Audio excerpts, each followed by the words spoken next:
It's time for Wolo and Friends on Sports 56 and 98.5 FM. Presented by Homer Skelton Hyundai. Here is your host, the voice of the Tigers, Dave Woloshin. Hoop City thrived last night. Both teams had 5 starters. Both teams, Grizz and Tigers, had 5 starters in double figures. They both had season highs for assists. They shared the ball. They were winners. The Grizz dominate over Toronto. The Tigers escape over a net team 199 USF. Can you imagine if you lose that game? We're talking 5 or 6 seeding. If Memphis plays really, really well all year, that would have gone to like 15 seed. I don't know what it would have done. It would have knocked them out of the ballpark, that is for sure. But the good news is they did come through. KD to the rescue. We'll talk about that in just a second. We got our Pick 6 coming your way. Andy Schiffman on the NBA. Brian Dacus makes his Wolo and Friends debut. He's going to join us because, he writes for a Tiger. What exactly is that, J-Mo? I guess you call it a I don't know, or 247 and those good things. Yeah, I guess those are blogs. So it's Our Team Memphis is what it's called. Right. It's a good publication. Right, it is. And if they're up on recruiting, we can talk some of the Tigers football class and everything else. I'll get into that in a minute because it was not a good day yesterday for Tiger football at all. And you know what? We should have been warned. But we'll get to that in just a second. In the meantime, I have to start with some sad news today, although it was a life well lived, a great life. But yesterday, the passing of the great Pele passed away at the age of 82 from cancer. 3 World Cup titles. But here's the thing. He, in my mind, was the very first in this age of TV being global and sponsorships and the world becoming smaller. I believe Pele was the very first superstar on the planet, on the global basis, where South America, obviously, because he was a Brazilian, Europe, the United States, even though they didn't play soccer, he came with the Cosmos in the mid-'70s, and everybody already knew who he was, and he basically strengthened his brand at that point. He was the first of the global superstars. This may be debatable. I think the second one, on a worldwide basis, that if you saw his face, you knew who he was. Who do you think the second one might be if Pele was number 1? Muhammad Ali. Bingo. Very good, J-Mo. On top of your game as we approach 2023. Yeah, I think Ali was the next guy. And you know who I think is the third guy after Pele and Muhammad Ali to just capture everybody's fancy worldwide? Who would that be? Michael Jordan. Really? I think so. I think if you were in Europe, you knew who Michael Jordan was. If you were in China, you knew who Michael Jordan was. If you were in Brazil, you knew who Michael Jordan was. We've had great superstars baseball-wise. I mean, everybody knew Babe Ruth, but I don't think they knew him in Europe or South America. So this country had superstars before, but global superstars, Pele won, Ali was the next, and I think Michael Jordan was the third. If I'm missing somebody, I apologize to them, but I think I have this right. And Pele apparently was a very nice family guy. His family was around him as he passed, and our thoughts and prayers out to that family, that's for sure. All right, last night, the Tigers are down 10 with a little over 6 to go. And I must confess to you, I did not think they were going to win the game. They had this 8-day rest.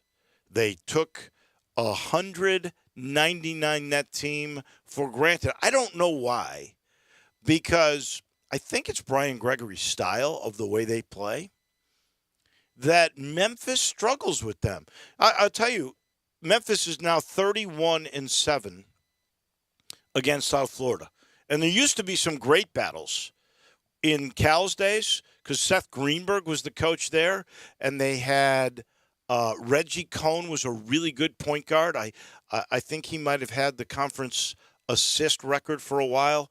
They had B.B. Walton, who was supposed to be an NBA guy. He was a really good college player, never good enough to make the NBA. They had Aldrich Jackson, who I think to this day in Conference USA, he holds the rebounding record. They had some really good players, and there were some really good battles. Memphis still led that thing 31-7. Brian Gregory's won 3 of those games. He's now 3-6, so he's been there.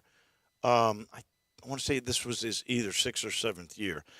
It's his style. It's the way he plays that just seems to give Memphis fits. Because Memphis, with Brian Gregory there, has clearly had more talent.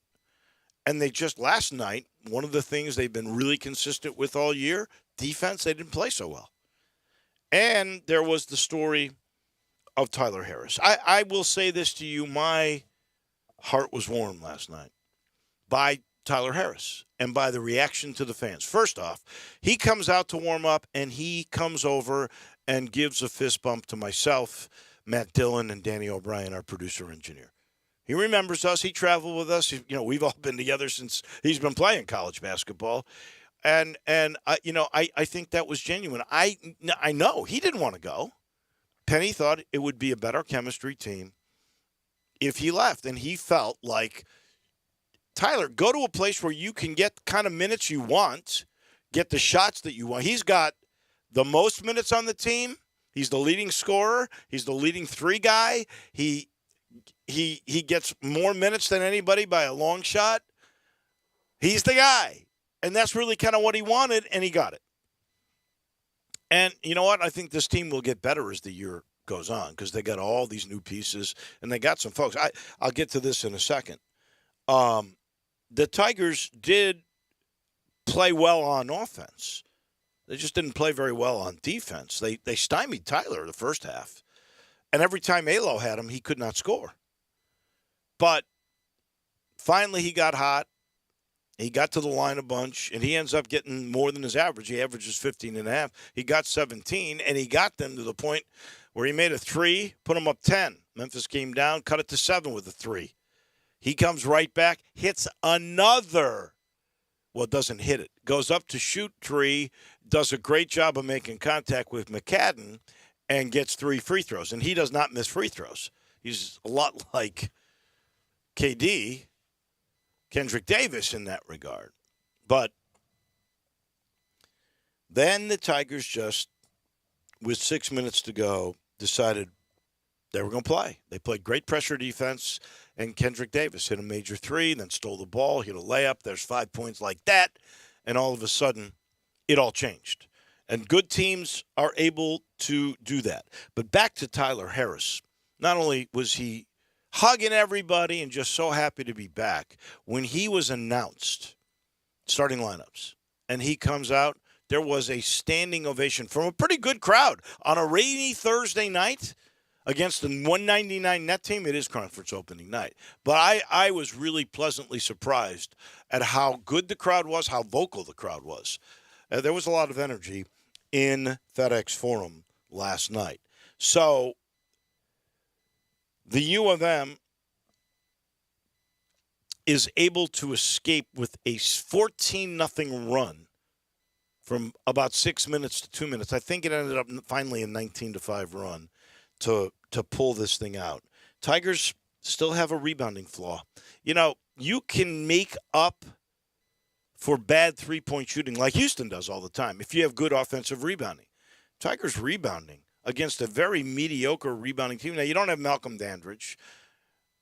That would help, but he's only averaging 4 rebounds a game. It was something they're really going to have to work on. DeAndre Williams, who ended up leading the team with 7 rebounds, he was not 100%. He didn't start the second half because apparently he was back in the locker room with a bad stomach bug of some kind, throwing up. I asked him after the game if he was okay. He goes, I'm fine. He said, why, did I look bad out there? I said, well, the first half you did. He came on at the end. And then I think Brian Gregory helped us. I've talked a little bit about how Brian Gregory's style seems to be tough for the Memphis athleticism to conquer. They do win most of the time. They've won 3 of 9 games with him. But he gives them fits. They're never easy games. Last time in FedEx Forum, Memphis won by a point. And they were not a good team that year. So I think they were, I want to say, 3-15 in conference play. They were not good at all. And they took Memphis at home to the wire. But he does crazy things. Like, there's a kid. His name is Cyril Smith Jr. He ends up playing 18 minutes last night. He has 16 points, 5 of 5 3-point shooting in the first half. Crazy. He comes out, he hits his first 2 shots in the second half, then sits the bench. Sits the bench and keeps playing a guy, Jameer Chaplin, who played almost 28 minutes. Chaplin, who is the only guy on the team, because, with the portal, he's got all these new guys. Like, out of the 10-man rotation he uses, 9 of them have come from other places or are freshmen. All right? Chaplin is the one guy who's been there for 3 years. You know what his minus was last night? I can't even imagine. Minus 26. He's playing him down the stretch. And he's got this kid who's hot as could be and another kid named Keyshawn Bryant who played 19 minutes, who had 12 points and 7 rebounds. He sits them at the end. I don't understand it. I saw Smith in the first half when I just glanced at the box score. He was the only player on their team with double figures in the first half. Boy, you know what he averages? What? 3 points a game. Here's a kid. He started at Maryland. He went to East Tennessee State. This is his third school, just like Tyler. And he got really hot last night. But if he's hot, why aren't you playing him? I don't get it. He was 7 of 8 in the game. He missed 1 shot in the second half, got pulled, and never came back in. Crazy. I don't understand it, but I'm grateful for it. I even said to Penny, I was glad that was a Brian Gregory decision because this kid scared me. But in the end, Memphis is able to pull it out. The Grizzlies, we've talked about this. They led right off the bat. They finally won the 3 battle. And they did it in a good way. They shot 13 or made 13 at a 45% clip. So they defended the 3. They had 3 more threes than Toronto. Your guy Siakam played pretty well. Not great like you had anticipated. Did not burn up the Grizzlies. Grizzlies, I think, really had to win that game. Yeah, I mean, you've lost so many, or you lost, 3 of 4 now in this road trip. It's a tough, and 1 home game in that stretch, so that's tough. Ja had a great first half facilitating, and they got so much link with Koloko and Anunoby and Siakam, and all these guys just have so much length in the paint. Ja had to pass it. He couldn't finish at the rim like he usually does, and he did a great job of it. I think Dillon Brooks was the difference maker in this game, making tough shots on offense, incredible shots on offense, and he got the task of guarding Siakam. Unbelievable job guarding Siakam. Gave him fits, got Siakam a technical in the fourth quarter. It was an incredible Dillon Brooks game. Obviously, people are going to forget about that at a certain point when Dillon Brooks goes, 0 of 4 from 3 and has like a 1 of 12 game. Did you see his tweet? Dillon Brooks' tweet? Yes. No. Oh, this is great.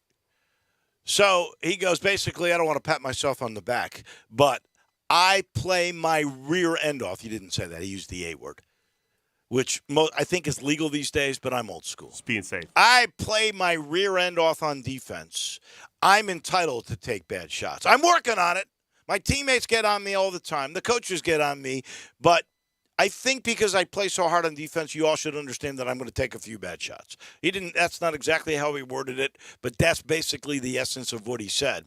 And he played really well last night. When he plays good, Memphis has a really good chance. I think that Taylor Jenkins would like to see more double-digit assists every night from Ja than 35 points, because he made a point last night to again say how unselfish Ja was. And that's a career high, 17 assists. Hey, I think they had in the 30s on assists. All 5 of the players that started the game, like Memphis, had double digits. Even a 6th guy did. Conchar had double digits. Especially in the first half, he was passing it well. And I'd be remiss if I also didn't mention Steven Adams had an unbelievable game. They could not match the physicality and size of Steven Adams on that end. Yeah. And they had to go small down the stretch even, which forced Jaren to come out the last 5 minutes of the game. But Steven Adams, 17 rebounds. He was a huge part of that game and 14 points, 14 and 17. Right. And this is what they, I was talking about how Memphis, for the most part, the Tigers, have been very consistent defensively.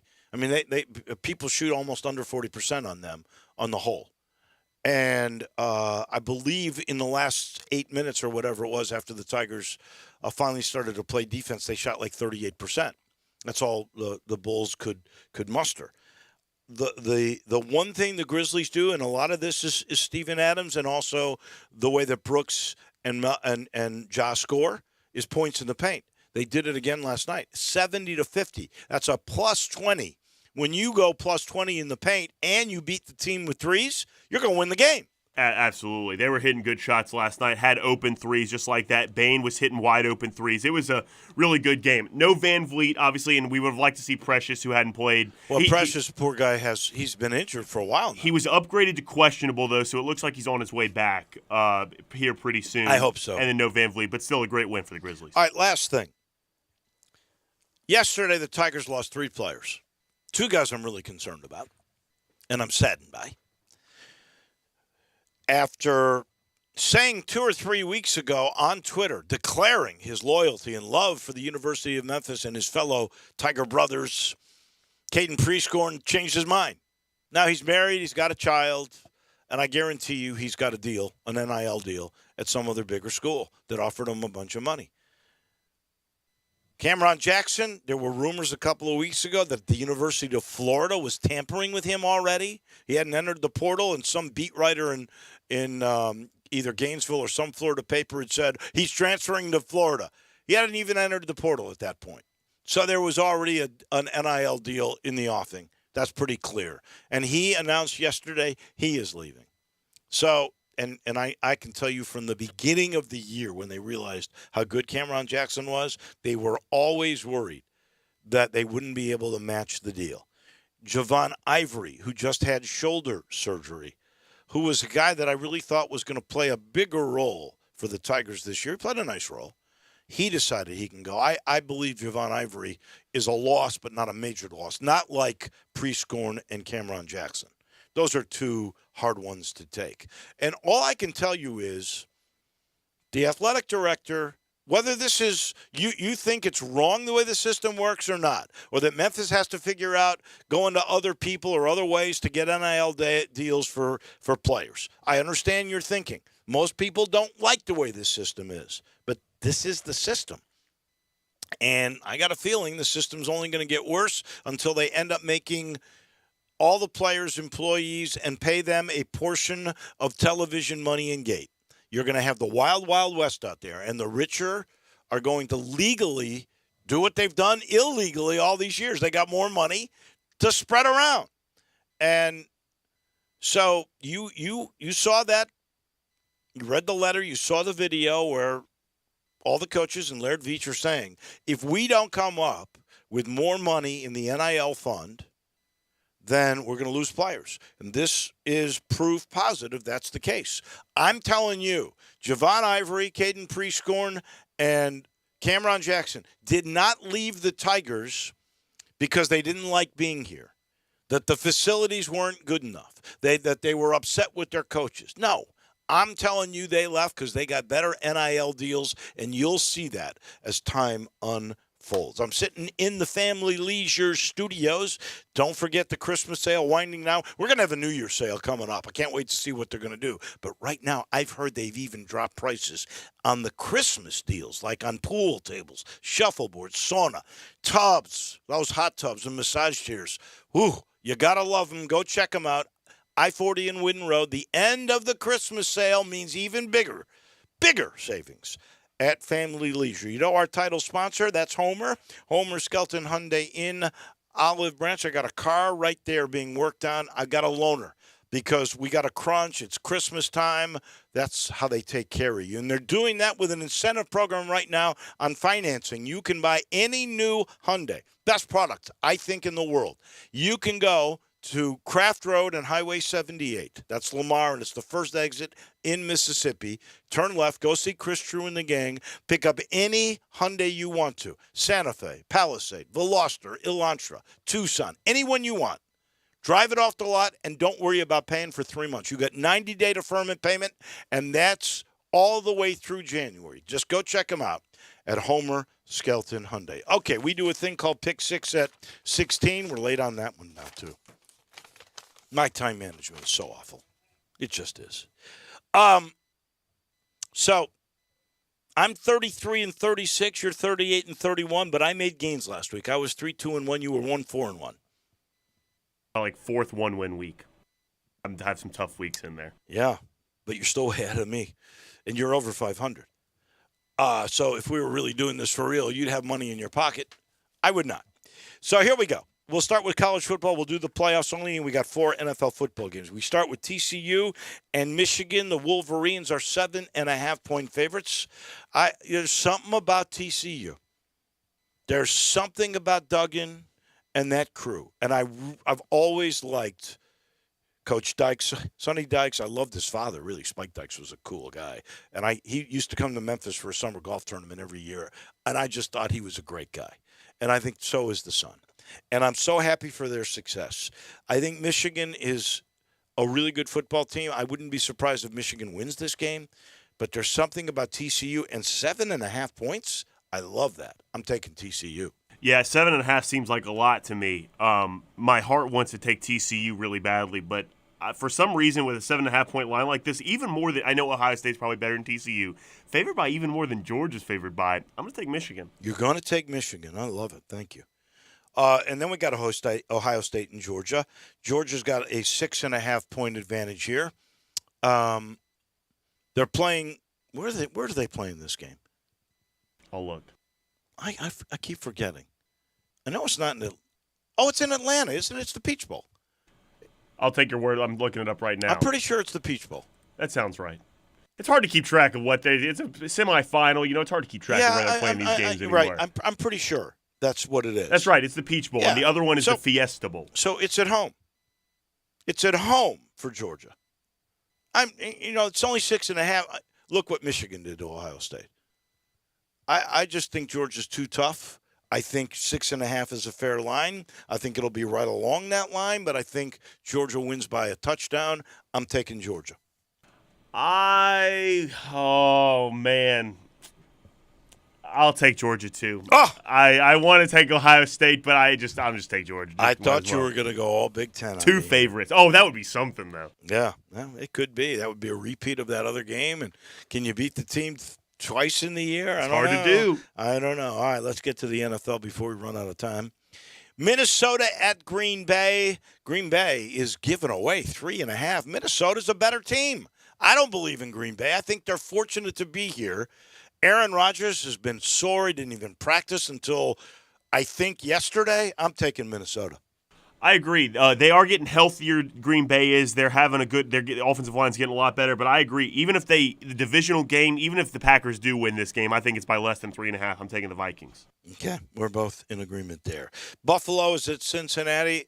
The Bengals have been hot. They're at home, and Buffalo's the favorite in this game. Here's where this gets tough for me. I think Buffalo is a better team. I think the two best teams in the AFC are Buffalo and Kansas City. I think Cincinnati is third. This one is really tough. Who really cares? Because I think it's pretty well said. Buffalo is playing to keep the number 1 seed. For that reason, I'm going with Buffalo. I'm going to take the Bengals at home. Like you said, the Bengals were playing good football. They're also getting really healthy, and I'm going to take the Bengals at home in this one. Carolina is at Tampa. If Tampa wins the game, they are in the playoffs. If Carolina wins the game, most likely they're in the playoffs, although Tampa could still get in if they were to win the next week and Carolina were to lose. I don't think Tampa's really very good. I'll be blatantly honest. I don't know if it's Brady slipping or this team is not as good as they were under Todd Bowles, as they were last year. I'm going with Carolina. I think Carolina's going to win this game easily. Wow, I can't believe we're both going to take Carolina here, but I agree. I think Carolina's playing, and even same thing, divisional game. Even if the Buccaneers win, I think it's less than 3 if they do win. I'm going to take the Panthers. And then Pittsburgh is at Baltimore. I've taken every road team here. I don't think that can happen, right? Pittsburgh has a chance to get over 500, and Mike Tomlin has every year. I've said before he wouldn't with this team, even though Kenny Pickett's starting to come on. I like him, but not all these road teams are winning. I'm going with Baltimore. This one might, though. Mike Tomlin, 18-4-1 against the spread as an underdog in the AFC North. Wow. I'm going to take the Steelers. Okay, we got some differences. I think we got 3 differences. I could win all. We'd be tied. That would make my – oh, no, I've got 5. I've got a long way to go. I got a long way. A few weeks left, though. Yeah, still have some chances here. And those are our picks. The drama will continue. It's going to be a great weekend, that is for sure. This portion of our show brought to you by Conway Services, heating, cooling, plumbing, electric, 384-3511. Call now because you know with these new government regulations, HVAC prices have to go up because you got to get these new pieces of technology in there. Get a new system before the prices go up and get enticed by Conway's offer of a free furnace if you get a new system. Free furnace and a free Nest thermostat. That's the latest and greatest in technology where you can control the climate in your home through your phone. Cool stuff. And it's free along with the furnace if you get a new system right now from Conway, 384-3511. We talk NBA with our agent. That's Andy Schiffman from Priority Sports in Chicago. He's next. We are real sports talk. Sports 56 WHBQ. Available on your radio dial at 560 AM and 98.5 FM, as well as around the world online at sports56whbq.com. Take us with you everywhere by downloading the Sports 56 app. And at home, just say, Alexa, play Sports 56. Wherever you are, stay tuned in to Real Sports Talk. Sports 56 and 98.5 FM. The worm may be turning. This is Sheldon Rosengarten with Marks Bensdorf Realtors. The worm I'm talking about isn't about fishing. It's about the real estate market that is changing. Sale prices seem to be more fluid as we're seeing more price reductions and negotiations. The seller's market may be transitioning into a market that is adjusting to the higher interest rates. There's even talk about buy-downs and ARMs, adjustable rate mortgages. But if it sounds confusing, it can be. The reason people often say that when you want the job done, call or email Shell Done. I've been doing this for so long that I remember rates at 15 and 18%. So if you're thinking of selling your home, I always tell people to talk to 2 to 3 real estate brokers, but make sure that I am one of them. Find out about my highly successful strategic marketing program. You can reach me at 483-0546 or memphisrelocate.com.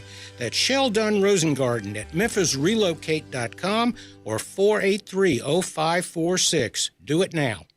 Grapevine Liquor and Wine has the largest selection of bourbon in North Mississippi and wines from all over the world. Let Jimmy the Delta Boy help you select the perfect spirit or wine to impress. Whether you're looking for the best price or a certain flavor profile, Grapevine Liquor and Wines has it. If you want good southern treatment and the hottest prices, Grapevine Liquor and Wine. Getwell Road, South Haven. Hotty toddy, gosh almighty, where do you get your bourbon?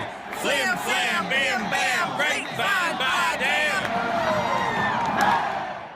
It's the season of giving back at Gossett Kia on the Pike, and Kia is leading the way with donations to our very own St. Jude Children's Research Hospital. Buy a ride until December 31st, and Kia will donate for you. Get 41 MPG Highway and 2023 Kia Forte LSX. $234 a month, 36-month lease, $27.99 to its signing. Get a thrill in 2023 Kia K5 LSX. $296 a month, 36-month lease, $31.99 to its signing. And if we don't have what you want, not a problem. Let Bobby J order a new ride for you today, and you won't pay over MSRP. Plus, Kia's 10-year, 100,000-mile powertrain limited warranty. Ask for Bobby J. He'll put you in a new Kia today. Gossett Kia, 1900 Covington Pike, online, KiaCovingtonPike.com. If you want it, we got it at Gossett Motor Cars. Post 650 acquisition fee, Forte PE 545,584, MSRP 22,150, K5 PG 186,690, MSRP 27,765. Includes all rebates and incentives. Must finance through KFA Hyundai. Excludes tax title license with approved credit. See dealer for complete details. Offer valid through 1/3/23. Dealer stock only. Warranties limited. Powertrain warranty. See Kia.com or retailer for details. Hi, this is Troy Fiveash, owner of Fiveash Roofing. In these uncertain economic times, there are so many things as a contractor and a business owner that I cannot control. The rising cost of materials, not to mention fuel and transportation costs. In the last 2 years, shingle prices have almost doubled and commercial materials have doubled. And I don't have to tell you what fuel costs these days. But you know what I can control? How much markup I put on a project. I have always prided myself in knowing I never gouge a customer. But in an effort to ensure my crews have work and my customers are being treated fairly, I have lowered my profit margin, hoping to give you a price you can live with and keeping my crews busy. So if you need a roof or gutters, please give us a call. 5 Roofing, fair, honest, and ethical. 5 Roofing, a proud sponsor of Tiger Athletics and a member of the Tigers home team. 367-0050 or memphisroofer.com. 367-0050 or memphisroofer.com. 5 Roofing, it's what we do. We're here for you.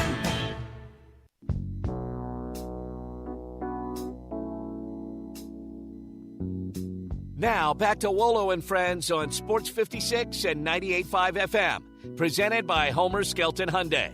Here once again is the voice of the Tigers, Dave Woloshin. With New Year's Eve right around the corner, let me urge you to try something new, and it's hometown brewed. It's the Old Dominick new sipping whiskey and bottle-in-bond whiskey that finally master distiller Alex Castle released. She's great. She'll never release a product from that great distillery downtown until it's perfect, until it's absolutely ready. And now it's ready. You're going to love this stuff. You'll also love it. You got family in town looking for new things to do.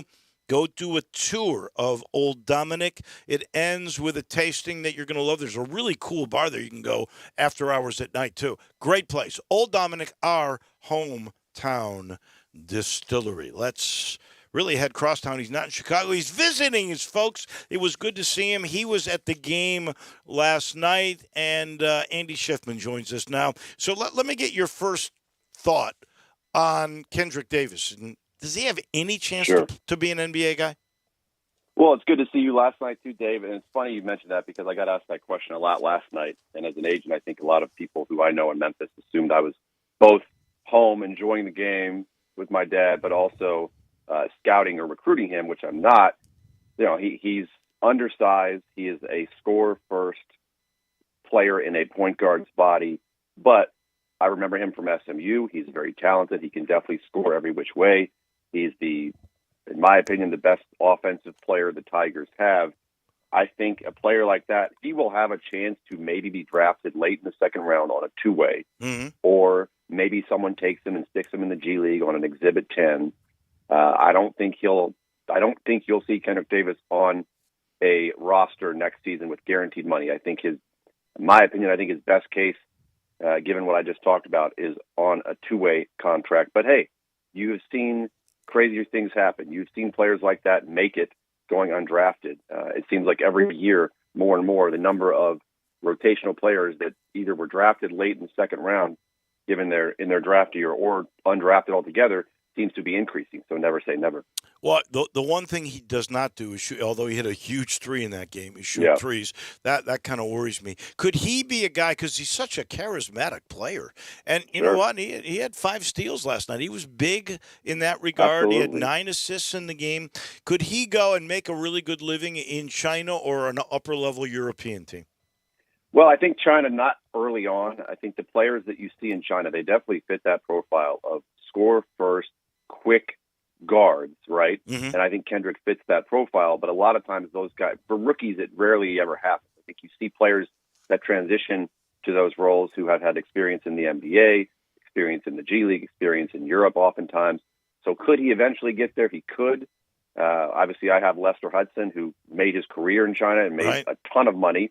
We have players in China every year, and Lester is a score-first, quick, highly dynamic point guard, combo guard, what have you. But bigger. But I think most likely for Kendrick, he'll probably start out in the G League and have some opportunities in Europe if he does well in the G League.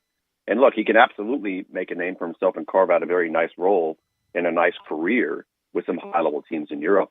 That just takes time. That takes a few years to kind of get acclimated to that lifestyle over there and that brand of basketball. What about Tyler Harris? Because he can shoot, and he is – I don't think he's quite the complete player that Kendrick Davis is, but he's just about as quick.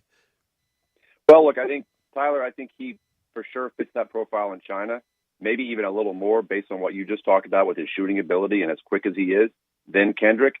I don't necessarily know how much success a player of that size would have in Europe at a high level. He could definitely go play in Europe, but it's not necessarily, in my opinion, going to be a high-level EuroLeague or Euro Cup team. Those guards are typically a bit bigger, more physical, have to defend multiple positions, a bit more dynamic. So it's similar to Kendrick. I think Tyler, I don't see him, my opinion, Dave, I don't see him getting drafted. Maybe he goes in the G League and finds a good home with the team, tries to develop in the G League, and then eventually ends up trying to go overseas to make a little more money. I could be wrong. I just don't think, as I sit here today, that Tyler is going to be someone to go and make $1 million in Europe. I think the most viable opportunity for him to capitalize on his career financially will probably be in China. What kind of future do you think DeAndre Williams has? Well, how old is he? In all He's honesty, 26. He's 26. He's 26. I feel like he's been there forever. Look, I don't see him in the NBA. Just the age is a knock against him. I think he's, again, I keep sounding like a broken record here, but this is the path that a lot of these players take. They try their hand in the G League for a year or two. I think he actually could be a pretty good G League player, and maybe in a year or two have a sniff at a 10-day contract or an opportunity in training camp with the team. But going into the league, starting out at age 26, potentially, I'm not sure of his birthday, potentially turning 27 this same year, that's going to be a huge setback. And the reason that is, Dave, is because in this industry, unfortunately, you're penalized as time goes on and you get older, and teams are always betting on upside. And they look at a player like DeAndre at that age, they're going to say, well, even as talented as he is, where is the upside? Where does the upside lie? Where does the development lie? He's already at his peak or his prime. So I think he is someone that could have a successful career in Europe. At what level, it remains to be seen. It's not out of the question that he could go make hundreds of thousands of dollars in Europe over the next few years if he succeeds and keeps an open mind over there and just acclimates well and adapts well. I don't necessarily know he'll be an NBA player ever, but potentially more of an opportunity than Kendrick or Tyler. You mentioned Lester Hudson. Now, he had some NBA stuff. Tarek Black had some NBA stuff, but they made the majority of their money really overseas, haven't they? No, absolutely. Tarek, I mentioned him last night. I'm going to see him soon overseas.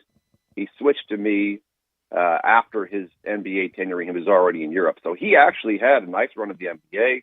He went undrafted, but he had a nice contract. I think he signed a nice contract with Houston and was traded to the Lakers or vice versa. He signed a second contract at one point. So he definitely made some good money in the NBA, made some great money in Europe, for sure. So that's the thing. A lot of players, Dave, they just think going overseas, and I have this conversation every season, for players that are first-time players going over to Europe or going to China, they just think, all right, well, the NBA is over. It's a failure if I'm ending up here. And that's not the case. Players can go make a heck of a lot of money and play a huge role in a great atmosphere and see the world. We talked about this before on this show, you and I, over there. What I tend to think is a bit of giving up on yourself is spending every year in the G League chasing something that's probably not going to happen to go make $35,000 when you could have really successful opportunities, viable opportunities to make a lot more money, play higher level basketball over in Europe.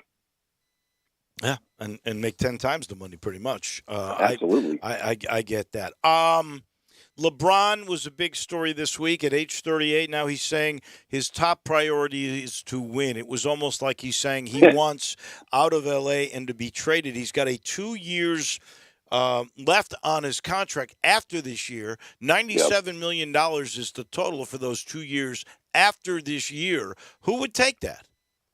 Well, look, I think a lot of teams and a lot of owners would love to have LeBron James in their building. And that's a lot of money you're paying him as a player on your roster in terms of the salary cap and things like that. That definitely impacts that cap a ton.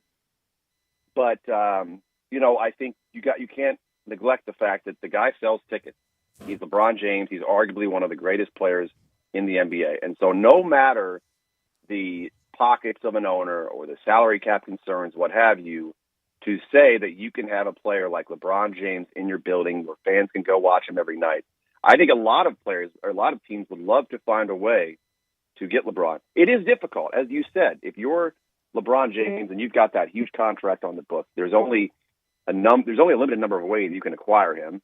It's going to be difficult unless you're willing to give up mega superstars and first-round draft picks. And again, you have to find an owner that is willing to hedge all of that to to bring in LeBron, understanding what he brings to the table. It could be difficult because, look, on the flip side of it, first-round draft picks in the NBA are very valuable, and teams are very hesitant to part with those.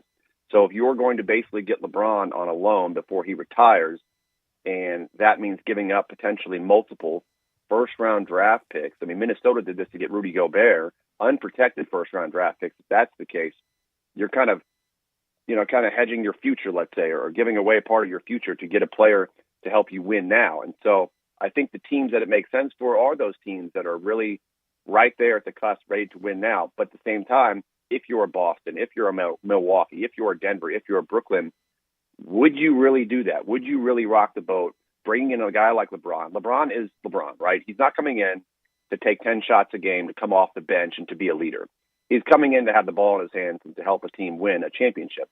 So maybe the most viable option for LeBron, in terms of what we're talking about, in terms of being traded, is a place like, let's say, New York or a Chicago, or even like a Sacramento, which I don't see that happening, but just those teams that are kind of on the teetering point of right there in the 6, 7, and 8, where, hey, those teams need a player like LeBron to come in and shoot that many times. But he's not going to create any waves with a Giannis or a KD or Joel Embiid coming in where you already have established superstars.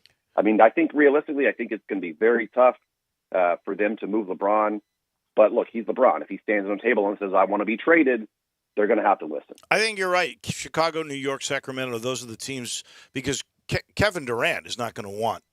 Exactly. LeBron in Sacramento, that would be one of the historic stories in NBA history if LeBron James ever were to end up in Sacramento. But Chicago can make a lot of sense. Yeah, but you know what? LeBron is used to making history. It would not shock me if that ended up being the case, if he really thought he could win again. Last thing, trade deadline coming. When the Grizzlies were going through their little mini slump here, which maybe they've ended last night with the win in Toronto, a lot of people were saying you got to get more depth. You lost Melton and you lost Kyle. God, I'm losing my mind. What's Anderson? Kyle Anderson. Thank you. That you need to make a trade. Maybe you send Green away, because is he at his age coming off the ACL going to be a factor? He says he's coming back. Should the Grizzlies make a trade? You know, honestly, Dave, I don't think so. I think, okay, put it this way. If they can find a way to not part with their core and add another perimeter shooter at a value, at a good price, then I think yes. But is that even an option? Can they do that? If you're talking about, well, who's out there? What sort of player can you get to come in and just do what Desmond Bane was doing pre-injury, right? Because obviously, with the exception of last night, he's been struggling coming back, which that's expected. Then he's going to find his rhythm again. But to have another effective perimeter shooter coming off the bench, maybe a 6'5", 6'6" wing that can play multiple positions. You know, I represent George Niang, and I'm not saying we're trying to get George out of Philly by any means, because he's a great piece for them. He's had a lot of success there. But a player like that, to come in off the bench, get hot, and just provide instant offense off the bench, an instant spark at a really good value. If that is out there and the Grizzlies can acquire a piece like that without giving up one of their core players, sure. But they are winning. They are having success. I think there's a lot of optimism within the Grizzlies organization, because now you do have Desmond back. You have Jaren back. You're going to find a rhythm. It's going to happen. And so, look, they got a great win last night on the road in Toronto. They got a couple tough ones coming up here at home, New Orleans and Sacramento. But this, again, they're still finding their rhythm with healthy bodies coming back. So I think it's possible just to stand pat. And Danny Green, to your point, Dave, he's got about $7 million guaranteed of a total $10 million contract. And that's a very attractive trade piece. Right. But at the same time, when you have a healthy Danny Green, and maybe he would help. $10 million, exactly. Maybe $10 million is too much to pay a player like that in this point in his career. But he could be that guy. He could be that spark off the bench to come in and knock down perimeter shots, because he's done it his whole career. He's our agent, Andy Schiffman. Happy New Year to you, my friend, and to your family. We'll talk again next Friday.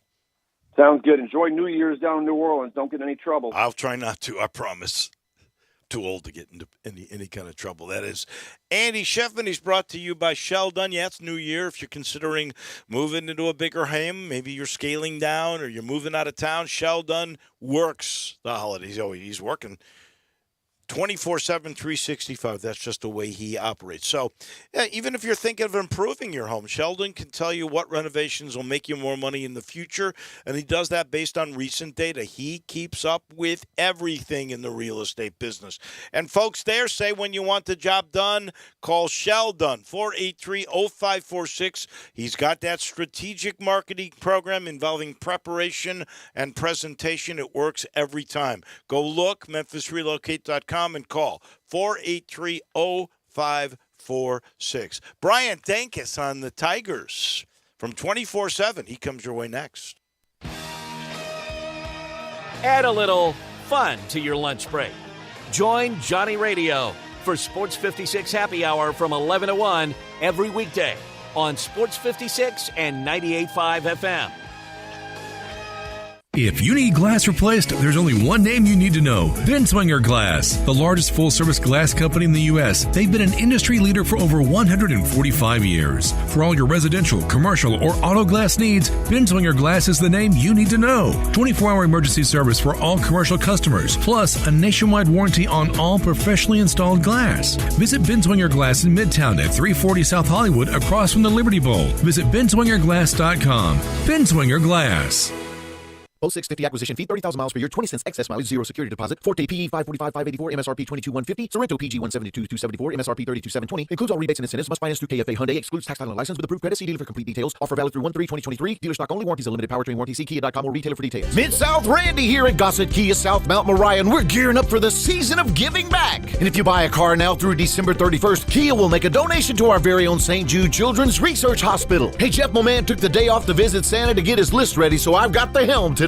And to celebrate, we've got 2023 Kia Forte LXS, 41 MPG highway, $234 a month, 36-month lease, $27.99 due at signing. And 2023 Kia Sorrento LX, $388 a month, 36-month lease, $34.99 due at signing. Plus, you always get the 10-year, 100,000-mile powertrain limited warranty. And if we don't have it today, we'll order it for you. You won't pay over MSRP at Gossett Kia South Mount Moriah. And like Jeff says, whether you live in Horn Lake, South Haven, Olive Branch, or Memphis, you'll be happy at Gossett Kia Mount Moriah, 2680 Mount Moriah, or KiaMountMoriah.com.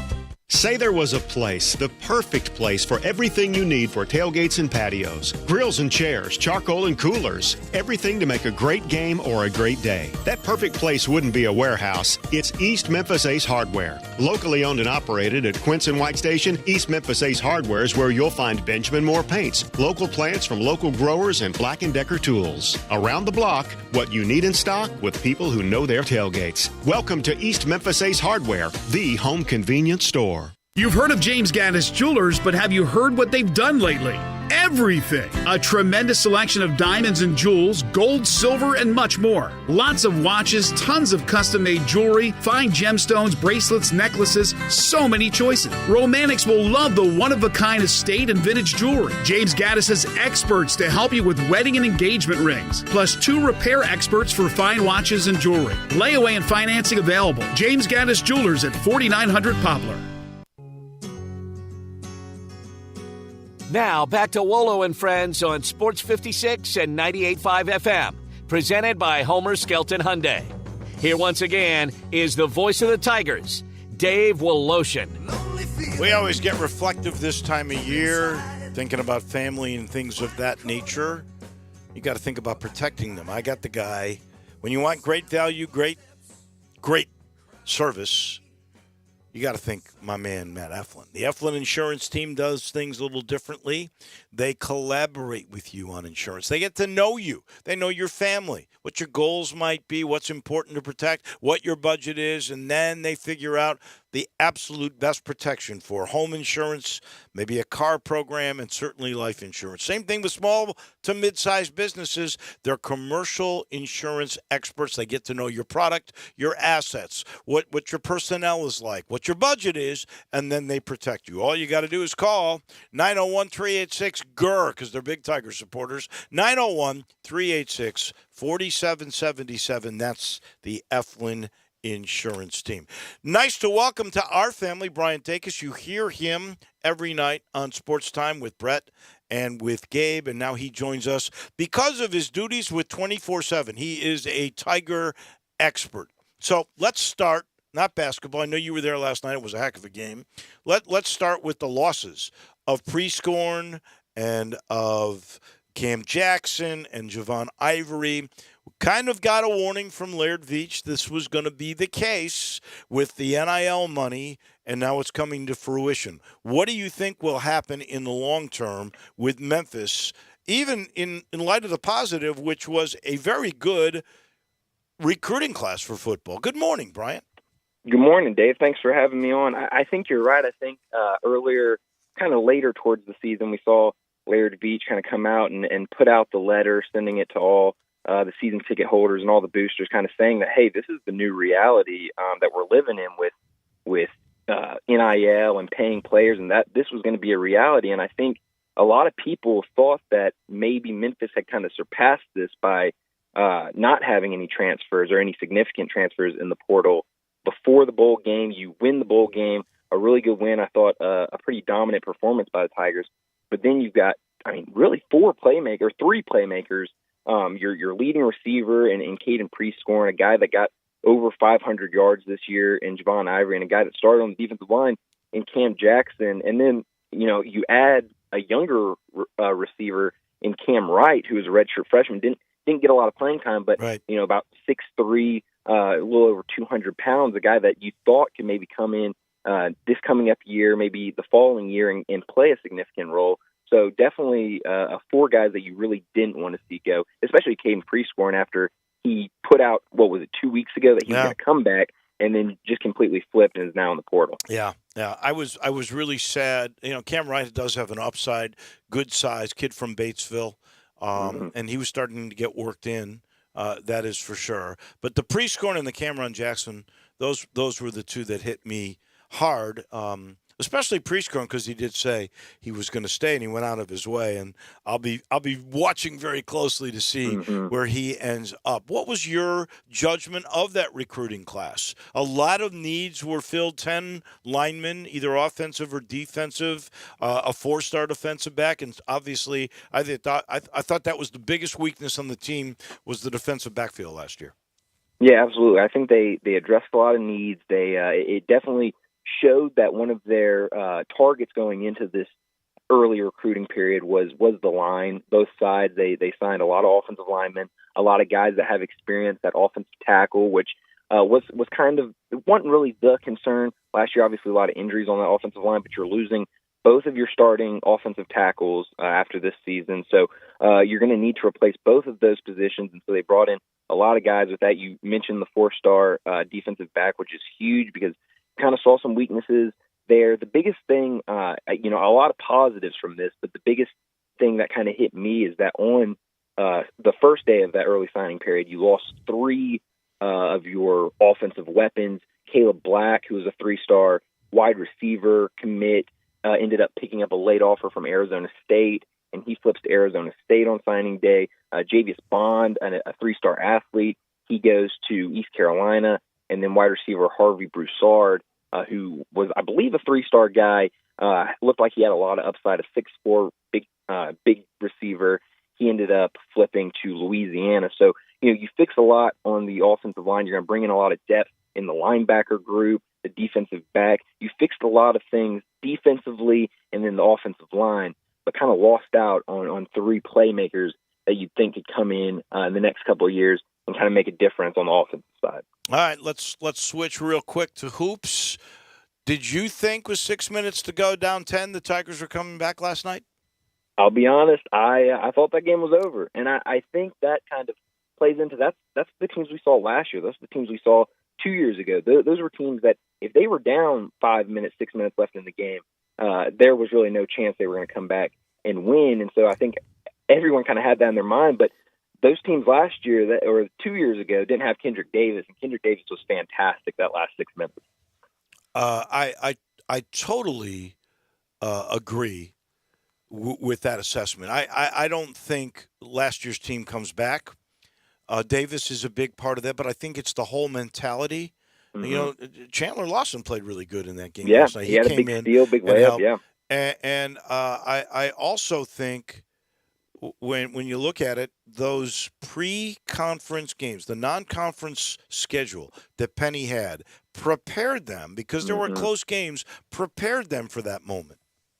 Yeah, you're absolutely right. I mean, you saw with the way he set it up, there was going to be a lot of challenges early in the season, and those big SEC games going on to the road, basically a road environment against Auburn, going on the road to Alabama, even though you didn't win that game, you were in that game late, you battled back and made it a close game.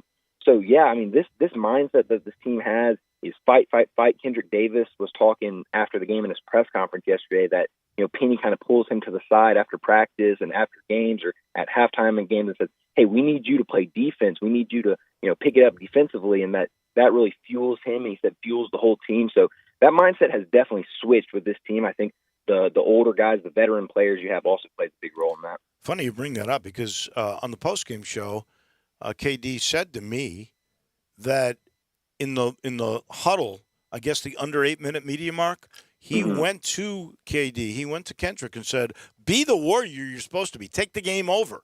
Yeah. And he took him to heart, and that is exactly what happened. I guess I owe you a major apology, Bryant. We're so happy to have you with us. We will listen to you every night with the guys from 3 to 6, but you are with our team Memphis. I said 24/7. I was led astray. 247. I won't say who led me astray, but I was led astray, but now I've got it. It's Our Team Memphis, and that's how do you get there? You just go to ourteammemphis.com? Yeah, just ourteam.com/Memphis. You can go in there. We've got a lot up with basketball, obviously football. We're going to have some more football recruiting up today, so definitely go over there and check out our stuff. I will chat with you every Friday now in this time slot. We really appreciate you. Welcome to the team. Thanks a lot, Dave. I appreciate it. That is our man. That is Brian Takis, and that is it for me for the year. But wait, you've got to stock up for New Year's, don't you? You know where you're going to go. Very convenient, the best prices, and the best education you'll get. It's the Spirit Shop at Poplar and St. Nick, 4848 Poplar, to be exact. It's that little log cabin right down from Clark Tower. You've passed it by a million times. Lots of product in there, and the nicest people. Eddie Connor and his family, they've owned and operated this thing since '69. They'll give you a total education on what's going on in spirits. If you need any kind of accessory, like a rub for your favorite cocktail, they've got it. They've got all the local, like the Old Dominic's. They've got all the IPAs from Memphis. Plus, they've got valuable spirits, wines, and they got medium, and they got the bargains. All you got to do is go in and ask. That's the Spirit Shop. I wish you all a happy, healthy New Year. I will see you again on Monday. It'll be next year when we talk again. I'm with John Burgos.